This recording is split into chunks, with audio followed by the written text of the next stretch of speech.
Well, I think the current environment is very tricky generally all around, and not just because of COVID-19 as well, but we have seen even before the pandemic much more economic nationalism taking place. I think here in Southeast Asia, though, for Europe and ASEAN, they are natural bedfellows. They both believe in a rules-based global trading order being as open as possible. And for businesses from Europe, that's what we really want. We don't really want economic nationalism. We want an open rules-based trading order. And how confident are you that that rules-based trading order is on steady ground? Because it does seem that it's coming into question by so many people right now. Well, I think there are lots of issues. There are issues, of course, at WTO at the moment. There are issues around the world with the US being much more inward-looking, let's say, on its trade policy. China trying to be a lot more assertive.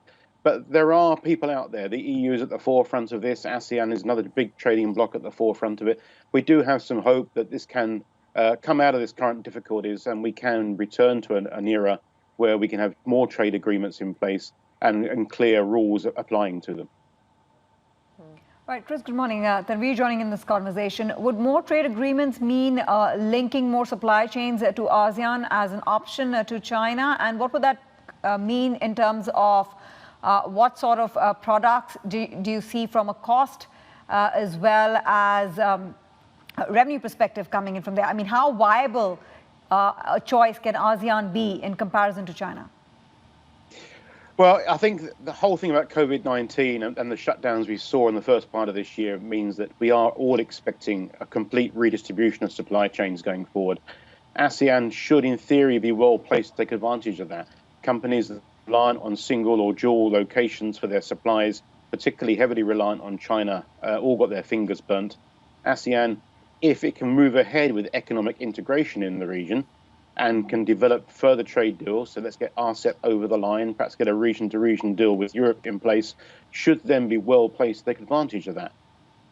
Unfortunately, at the moment, their own economic integration is stalling, and that is going to hold them back.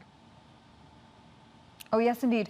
Your new tie-up with ASEAN, if you could talk more about this collaboration on sustainability measures as well as putting in climate change efforts.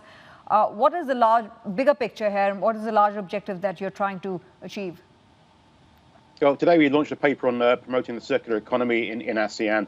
I think our view is that for ASEAN to really move ahead, it needs to have a much harder look at sustainable development. The ASEAN leaders have all said they want more sustainable development. And sustainable development means not just the environment and green things. It means ensuring that the poorest get access to growth, to jobs, to education, to good sanitation and power, etc. And there's a lot of effort that goes into this. But now is the time for ASEAN to be pushing on with these areas. And I think Europe and European businesses can bring a lot to the table. Chris, how does the COVID-19 current situation we're in impact these efforts? Because on the one hand, you can look at it as a time for rebuilding and implementing some of these measures. But on the other hand, people worry that governments may feel strapped for cash. Well, I think one thing the pandemic's taught us is that ASEAN needs to become much more resilient as a region. And part of doing that is to move on a much more sustainable development path going forward. And the leaders in ASEAN, to be fair to them, have realized that in their recent meetings and statements. They've been saying the same. So it's not a cost issue. It's about protecting the future and making ASEAN more sustainable going forward.